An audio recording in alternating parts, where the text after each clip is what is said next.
A little girl lay dead for several hours. She was on the floor of her bedroom. Police say the girl's 25-year-old mother eventually decided to go to a neighbor's house, who in turn called police. The first statement we received from the defendant was that it was an act of self-defense. After she made that statement to detectives, she later recanted it and made a second statement, which she admitted that, in fact, she had stabbed her daughter multiple times about the body. Nelly Vasquez Salazar is described as being calm during her talks with detectives, but she broke down in tears in court this morning as prosecutors described what they believe led to the death of 6-year-old Evelyn, including a phone call between Nelly Vasquez Salazar and her mother in Mexico several weeks ago. In summary, Nelly said, "My daughter's sleepwalking. She called mom for advice. Her mom says she might be possessed." And then Nelly took it for whatever she took it for. In the apartment, police found a butcher knife believed to be the murder weapon, along with a religious picture of St. Joseph, Mary, and the baby Jesus. The photo had also been cut up with the knife. New York's #1 news, Channel 7 Eyewitness News. A gruesome story tonight in New Jersey. A mother decapitates her 2-year-old son and then takes her own life. And now there are serious questions about the agency that's supposed to protect children, because the mother only recently regained custody of her child. Good evening, everyone. At 11 o'clock, I'm Bill Ritter. And I'm Sade Benarenwa. Tonight, for the first time, we are hearing the mother's rambling 911 calls after she had done the unthinkable. The city of Camden, tonight in a state of shock. How could a mother do this, and why did she get the boy back? Eyewitness News reporter Jim Dolan is here with disturbing new information. Jim?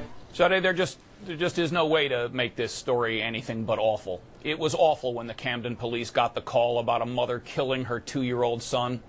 It was awful when police found the child's decapitated body on a floor. It was awful from the start, and it only got worse. What police found here on this tree-lined Camden, New Jersey street, in this home, no horror movie maker could conjure. On the first floor, the decapitated body of a 2-year-old child, his head found in a freezer nearby. And the mother who killed her own son in so gruesome a way, found on the second floor dead from a self-inflicted stab wound to the neck, shortly after she called 911. At first on the tape, she blames the murder on her boyfriend. Then, "You know what? I did it. I'm lying. I'm lying. I'm lying. I'm lying. I did it." All right, we'll send somebody up there. Yeah, you better wait. Wait. You know what? I don't even want to play this. I did it. Okay? I did it. I did it. I did it. It is awful. I was in shock. as an infant, Zari Thomas was taken away from his mother in 2010 because she left him alone in a car while she took drugs and passed out in a nearby park. Somehow, the mother, 33-year-old Siobhan Thomas, regained custody 4 months ago. But friends say she became increasingly isolated and gripped by addiction. When police arrived at the house, they found the decapitated body of Zari, and she was still upstairs, still on the phone. Eventually, they broke through the window and found her dead. Do you understand the charge of possession of a weapon during a violent crime? Yeah. On that charge, if you're found guilty, it can carry a sentence of up to 5 years and or a fine in the discretion of the court. Do you understand the charge of murder? Do you understand the law pertaining to murder? Yeah. That can carry up to life imprisonment or the possibility of death, according to the law. On these charges, Mr. Jones, do you wish for me to screen you for a court-appointed attorney? Do you have the income to hire an attorney on your own? Does it look like it? I don't know, sir. I don't have any idea. I just ask that you answer my questions. Are you currently employed? No. Do you want me to screen you for an attorney? No. You going to hire your own? I don't need one. Mr. Jones, I never advise anyone to go into court regardless of the charge without an attorney.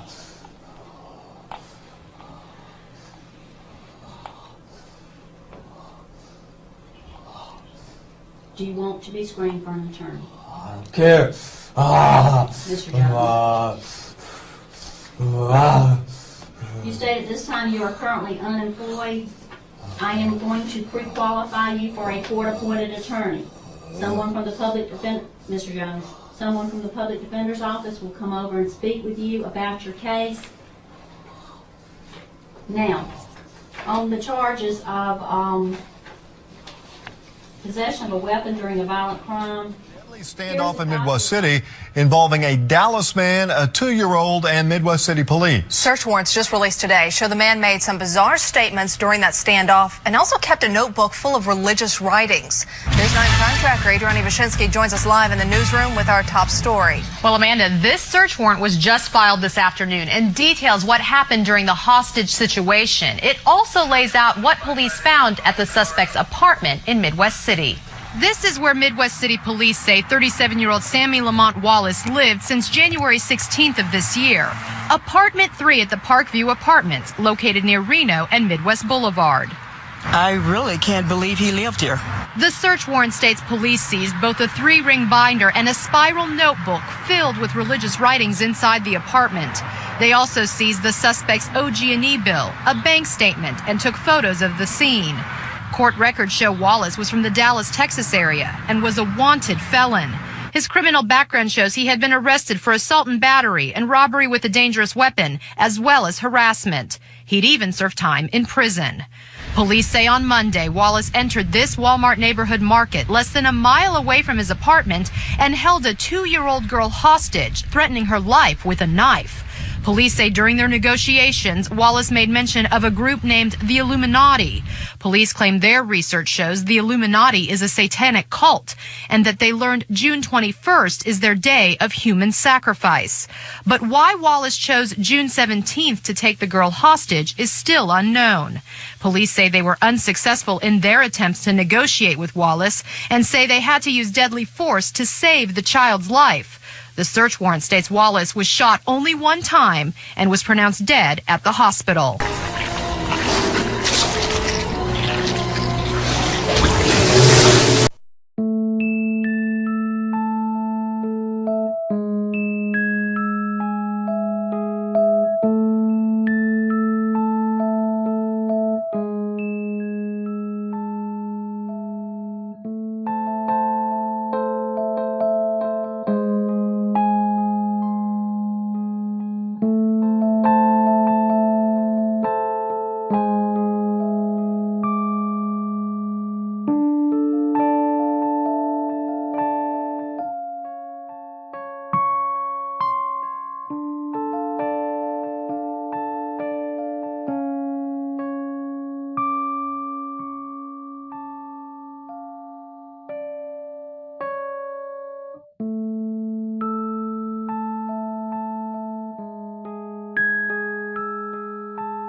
Are you afraid of doing hard time? Yes, ma'am. What are you most afraid of? Afraid of change. After 2 days of hotel hopping, Port Arthur police found the man who's been on the run. Tips from the public helped investigators catch Tran. After 2 days of searching, one tip led officers to a motel in Port Arthur where Tran was hiding out. Leslie Rangel joins us live from the motel where officers found Tran. Leslie? Yes, earlier today, police and the SWAT arrest team were here at room 110 where Tran was staying. This was his room. He had been staying here since 1 o'clock early this morning. Police were looking for a gun but found only money.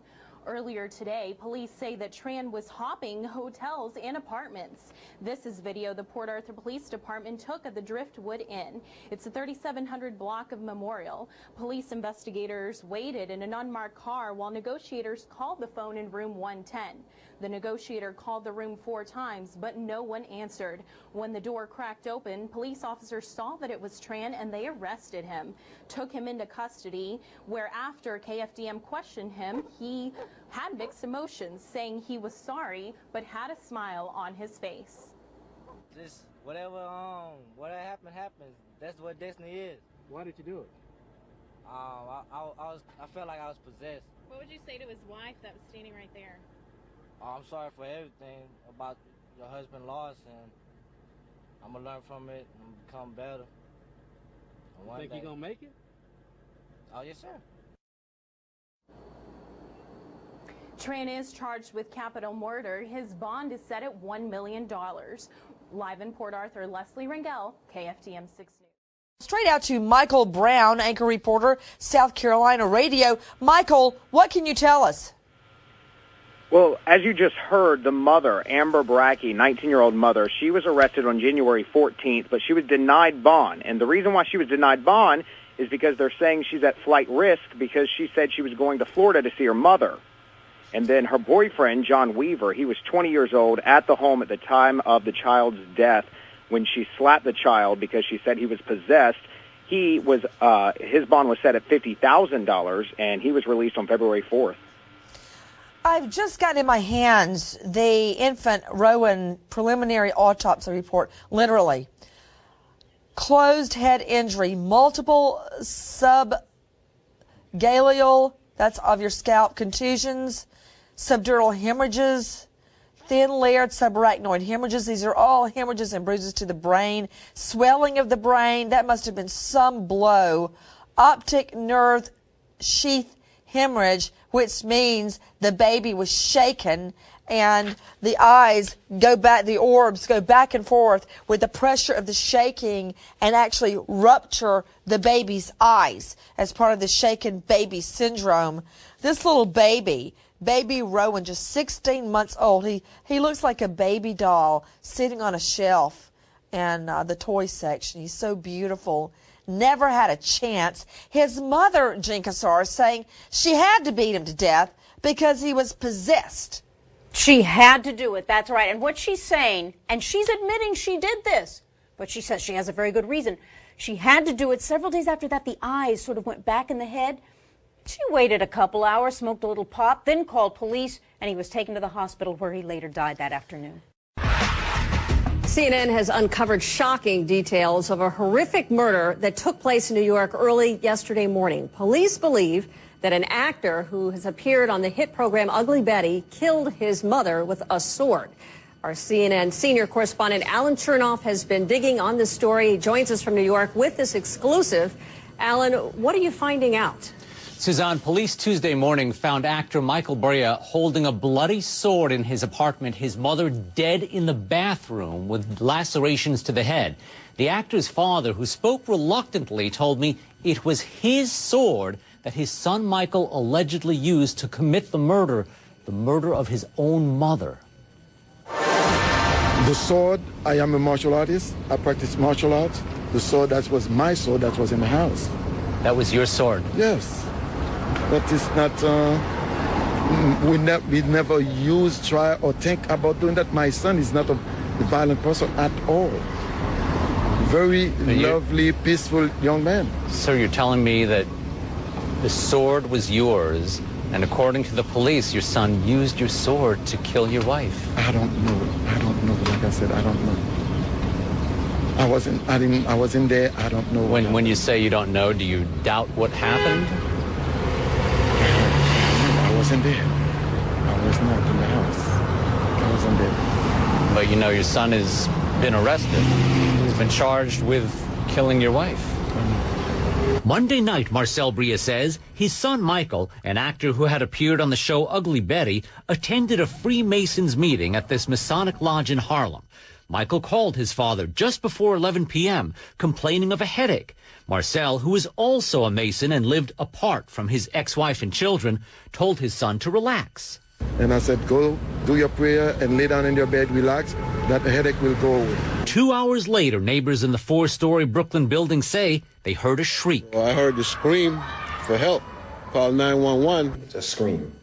Like, ah, but it's more feminine and fair, and they are curling. Neighbors called 911, and they say the police responded within about 5 minutes, but there was no answer at the door. So the police waited to get a crowbar to force open this door and another entrance to the apartment down the hall. Neighbors say they could hear Michael chanting, And what was the son saying? Jerusalem, Aaron, Moses. Jesus said, pick up your bed and walk. Police waited for emergency backup, suspecting a hostage situation. Eventually, they broke down the bathroom door, discovering Yannick Bria dead, lacerations across her head that police say were inflicted with the sword. Yannick's son, Michael, police say, was sitting on a bed holding the sword. Marcel refuses to believe it, saying his ex-wife and son loved each other deeply. I don't believe that my son killed his mother. That wasn't my son. That will not. It's not the son that I know. Michael Bria is charged with second-degree murder and criminal possession of a weapon. His father, Marcel, says he did not raise a killer. He's in the process of hiring a lawyer to defend his son. And meanwhile, he says he still needs to identify the body of his ex-wife and prepare the funeral that he says she deserves. Suzanne, he calls her a saint. That's such a terrible story. I am going to introduce you to the gospel right now. You are a rebel. Whether you want to acknowledge it or not, I'll tell you straight up. You are a rebel against the living God. This is your natural disposition. Why? Because you are born in sin. We are in a prison cell. And it takes the awakening and the grace of God, you call it the prevenient grace of God, to awaken us to the fact that we are lost and we can't get out. We're headed towards destruction fast. Inside the halls of the Vatican, there is so much concern about the devil's influence on this country that it has started offering courses on exorcism. Pedro Barrajon, a professor of theology, is teaching some of the exorcism classes. Our bishops need to know how to confront the devil. They need to know how an exorcism is conducted and how to help set people free from the influence of the devil. Italians got a taste of the devil's influence a couple of years ago when 2 teenagers were stabbed, bludgeoned, and buried alive here in the woods northwest of Milan. Members of a heavy metal band named the Beasts of Satan were convicted in the double murder.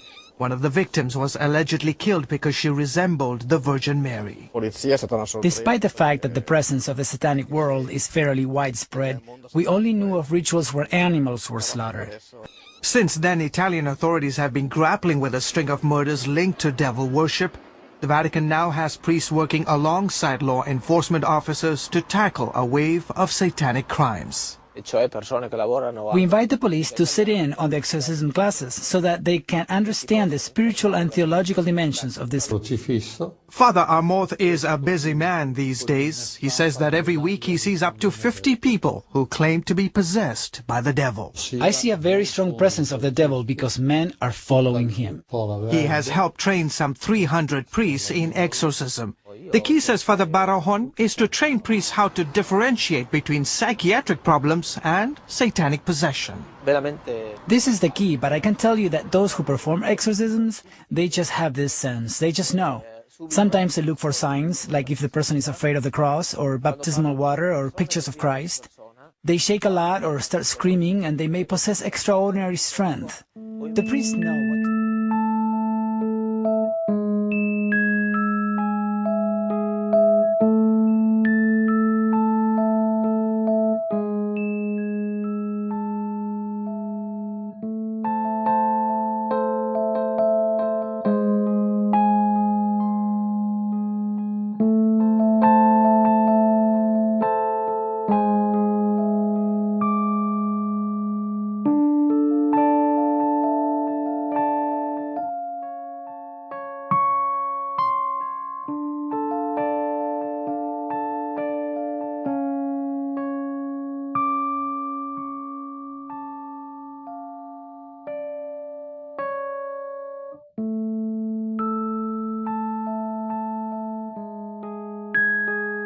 I'm really very, very upset about that baby. Oh, God.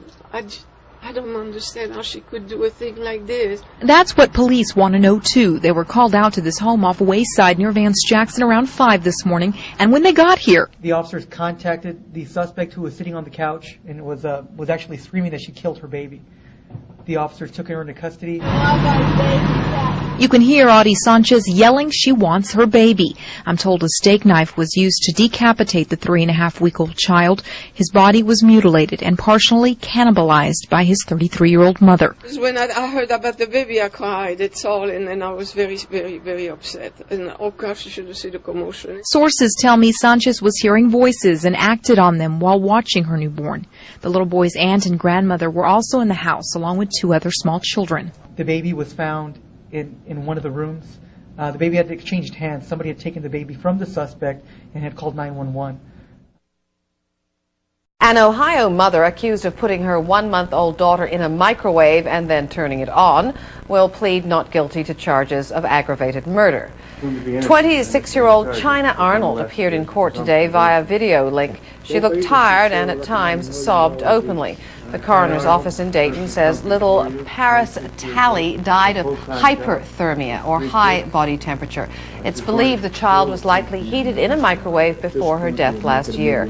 The suspect's bail has been set at $1 million.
I-record nyo ko mga. Kasi makapagkiran ko bakbakal nyo ba eh.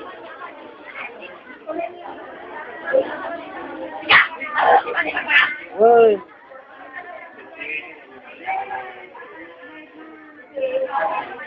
Ako'y maniyo lang ba yung kinalalagan? Ah! Ah! Ah! Ah!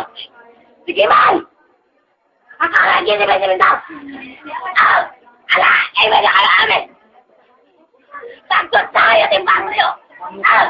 Ah! Ato kami! Ah! Ah! It is what kami, man! Hindi ko na yun alam mo! It is what kami!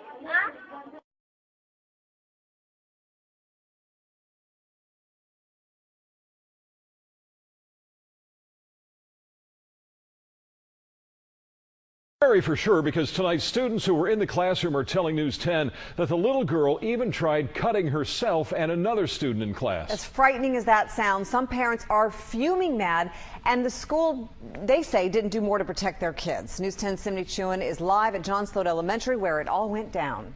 Simney?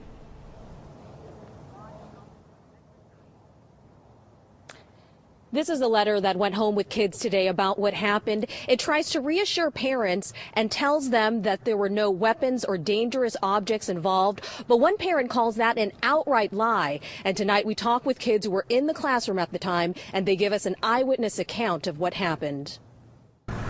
I was scared and I was crying really bad. Students at John Sloat Elementary describe a day of horror on Thursday when one of their classmates, a 5th grade girl, started shouting she was part of the Illuminati and threatened to kill other students. She said she wanted to sell her soul to the devil, and then she said she'll kill everybody. Everybody just started crying because they were scared that they were going to die that day. At one point, students say she grabbed a pair of scissors. Yeah, I see her trying to cut herself and put and like draw blood, but then she got up and tried to stab another girl that was a seat away from her. Students say she also drew Illuminati symbols like this one and wrote 666 in the bathroom. Students say her outburst went on for at least an hour, with the teacher only telling them to ignore the girl. He thought she was just trying to get attention. When they told the teacher about what was going on, Antonio Farinas contacted News 10 because he thinks the school should have notified him immediately. to not be notified about it all day until 6:30 at night last night, that was real upsetting, because when I picked up my kids from school, they were in tears.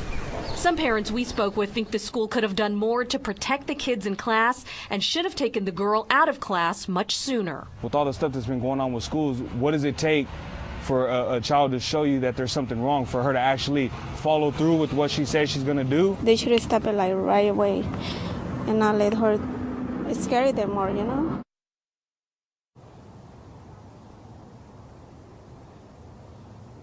News 10 also contacted the Sacramento City Unified School District. They say that they are investigating a disturbance at the school and that they responded immediately and that the students were safe. Now, as for the student at the center of this, students tell us she was at school today, but not in the classroom. Reporting live from South Sacramento, Simney Chuen, News 10. Simney, thanks. We asked people on our Facebook page how they think the school should have responded, and Teresa writes, I would probably have liked to have been called or informed right away. But Laura says, I hope the school works with her family to get her the proper help she needs. I think the school handled it well.